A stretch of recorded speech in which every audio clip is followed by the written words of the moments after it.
In this tutorial in CyberLink PowerDirector, I'd like to give some tips on working with transitions. In my copy of PowerDirector 365, I have over 632 transitions that I can use. Some of them are very amazing, some of them are very interesting, but the question you first have to ask when working with transitions is, do I need one? When you look at most professional footage, most editors use transitions sparingly. Let me give you an example. On the screen, we have this gal talking on her white phone. And if I play this, it'll transition to the next clip, and basically, there's no transition at all. We have the one clip next to the other, and we move from the scene of her talking to the scene of him talking without any added transition. Most of the time when professional editors look at this whole subject of transitions, the first question they ask is, do I need one? And in most cases, the answer is simply no. So just because they're available and there are lots of cool ones out there, it doesn't mean you have to apply them. But when you want to use them, how do you sort between up to 630 plus transitions that you might have available on your system? I'm going to go to my transitions room at the top. And you notice in your structure of your system in 365, you have all these subcategories of transitions. And it can be very difficult to sort through all of them and try to figure out which ones are there and how can I use them. Let me give you some tips. In the new interface, they've made it easier for you to visualize what the transition actually does. If you want to even see more detail, what I like to do is take my transitions and click on the More options in the upper right corner, and then click on Extra Large Icons. So this will allow me to see better, even in the transition when I hover over it, what it does. If that's not good enough, what I can do is I can click on it once, and I will see on my preview screen what the transition does. Now it's very fast. One of the things you might want to change is the load of the transition. So I'm going to go to my settings gear, and I want to be in my editing tab, and here I have my transition duration. Right now I'm set to 1 second. I might want to change that maybe to 3. I'll click on OK. And now when I click on this, we're going to see a 3-second transition, which makes it easier for me to visualize what's going on. It's not so rapid. So this is one thing you can do. You can also expand this to make it very, very big so you can see the transitions larger, and then you can visualize on the screen what they're going to do. Let's take some in the paper tear category. These are pretty good illustrations, and then if I click on this, I'm going to see how it will work with sample images. So they made it easier for you to understand exactly what the transition does. But we still have a huge number of transitions that are going to be very difficult for me to sort through when I'm working in my project. What I prefer to do is I like to mark the ones that are my best ones. Now you can do that in one of two ways. Let's click to another category here. We'll click to the camera category. If I want to make it a favorite, all I do is click on the heart in the lower right corner, and it adds it to a subcategory called favorites. And so when I move on the left to my transitions, at the very top I'm going to see my favorites. And then all that are my favorites, we'll make these smaller again, are now in this category. But you can do even more than that. I'm going to click back to transitions. You can also set a tag. Now if I want to click on the left corner of this little tag here with a plus, I will add a new tag. And I could add a tag for a particular project. I could call this graduation, where I'm making a bunch of transitions that will apply only to a graduation setting. And then I go back to any of the transitions that I want. Let's take this one here. I click on it once, and I can see it. Then I right-click, and I click on Add to Custom Tag. I'm going to click on the graduation. Let's do that with this one here as well. Right-click, Add to Custom Tag. I have 2 now. I'll take that and add that to graduation. And so now I can subcategories. Otherwise, the My Favorites category gets so huge that you're still having a hard time finding what you have. So at the very bottom of my list, I'm going to have my graduation, and here are the two that I picked.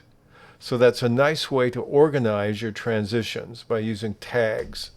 And again, if I want to untag it, I can right-click in here, remove from custom tag, and it's gone. That's a way to try to sort through the hundreds, literally, of transitions that you have and figure out which ones you want to use when you want to use one. Now, I have a category of transitions here I call my best. And I put a couple in that aren't my best, but these are the ones that I will default to most of the time when I want a transition. So I'd like to cover the ones that I would use the most in a general situation, and then ask for your feedback on the ones that you like that you think are very useful. So when I want to use a transition, what are some that I prefer? Well, the first one we'll see in this scene here. Here we have a lake scene, and we'll go to another one. And that's very simple and subtle. If I hover over it, it's my simple fade. So fade is the one that I have, also both of my favorites and in my best. A simple fade is a very easy, nice way that doesn't draw attention to the transition. That's one of the things you have to consider. Some of them are so cool that they distract from your storytelling, and you don't want them. Sometimes you want to focus on the transition, and that's when you can use some that are more visually dramatic. So let's take another one. Another one that I like is a simple wipe soft transition. So we'll see this between this scene and this scene. Again, it works. It's nice. It's subtle. You don't lose attention on what you're focusing on. Let me give you another one here, similar to a wipe soft. This next one here is a circle that opens up, and this is a wipe center. So the wipe center I find also to be a pretty simple transition. It keeps the focus of your eye on the middle of the screen and moves forward. The next one I've got in my favorite list is this one here. This one is called Mosaic 5. It's the one over here. I use it less often. It does have this wide border here that draws a little bit of attention to itself, but it's still a bit of a subtle one. And so that's what I use sometimes when I want to use a mosaic type of transition. Let's look at the next one. The next one I use frequently is this one. And what is it? It's a simple light one. There's a new category called light. And if I use this one, I'm going to keep it short because there's a light and then it moves fast. The next one in my best tags is the one called magnify. I'll click on this one. It kind of zooms in, and then you get the other scene at the end. It's quick, it's interesting, it's not too distracting. The next one on my favorites list in my bucket here is the page fold. It shows you that you're transitioning from one scene to another. It draws a little more attention to itself because it's quite creative, and there's two others similar to it I put here for now. That's the page fold. Then we have this one, and then we have a third one that's a page curl. Now, I would use these less, but I think sometimes they can be effective. The next one that I have on my list is a simple move left to right. This one's called Simple 10. Now, when I click on any transition, I can sometimes edit it. If I click on this one and click on the Edit button, what can I change? Well, not much. I can only change whether this is overlap or cross. Let's go back to the page roll and click on Edit. Now here I can control the direction. That's right or left, so I can roll from to the left. But if you want to see what your options are, just click on the transition and then click on the blue Edit button on the left side. Going back to the ones that are in my list here of my best, the ones I use most frequently, the next one is this simple box one. I would not use this nearly as often as the ones to the left of it on my sample screen because it does draw a bit of attention to itself, but it's not bad. It's simple.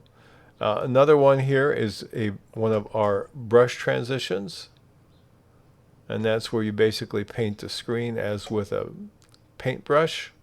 There are several variations of that. That seems to work pretty well without being too distracting.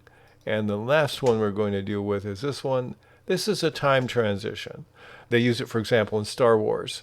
And if you want to very visually portray the movement of time from one scene to another, this is a transition that you could use pretty effectively. And this is one that you might make longer. We'll talk about length in a moment. The other thing to remember when you're running with transitions is that you can use a transition on the end of a clip without anything next to it. So on this scene here, I'm going to start out in black and I'll transition to this clip, but this isn't between two clips. It's only on the first end of the clip. It can be on the rear end as well. Let's play this, and there's a transition. Now on this one in particular, when I click on this and click on edit, now I have some options to change the colors of these boxes. So you do have some other things here. I'll take this color and we'll change this to a yellow. Click on OK, and now I've varied that. So you can see how the transition works. Another one that I have between these two clips is one I would not use generally like the first one, because when you see this and now you have all this, it is a transition, but boy, does it draw attention to itself. And to have all this on the screen, and I think I can change the colors again. Let's click and see for sure. Yep, I can. Okay, we're going to get off the edit mode here. All right, and close that out. It just draws too much attention to itself, and for me, it interrupts the storytelling. Now, when it comes to transitions, here's another one that I would consider to be very disruptive. It's a little bit cool if you like this kind of thing, if you want to be kind of in a light spirit of things and draw attention away from the story or make that part of the story somehow.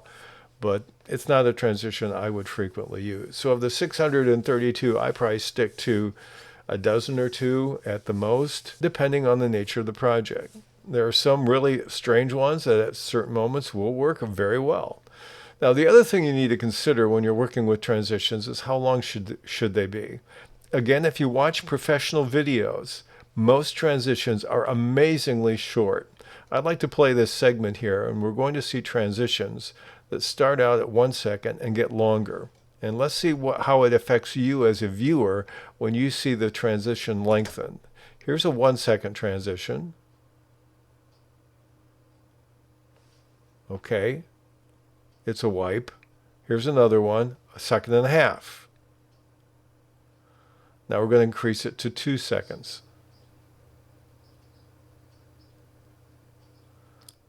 This is 3 seconds long.